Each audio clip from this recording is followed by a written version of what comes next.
This video is an instruction on how to use the feet and inches diagonal calculator in VCalc. A link to the calculator will be in the first comment. To compute the diagonal of a rectangle field, you need to know approximately the width and the length of the area, such as a field, in which case you can come in and enter in the length.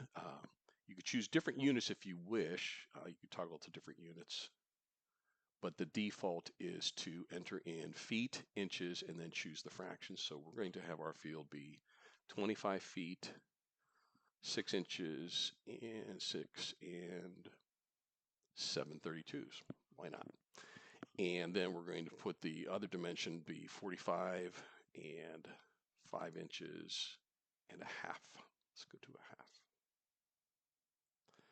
And what this does is it computes the diagonal across the area, and this helps you create a perfectly squared cornered rectangle. So that would be the diagonal. Again, if you want different units, you can convert the units there. It'll also give you the perimeter of the area enclosed and the size of the area. The size is returned in square feet, but you can also convert that to other units such as acres. In this case, it's 0.2 acres.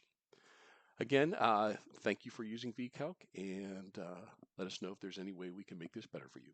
Thank you.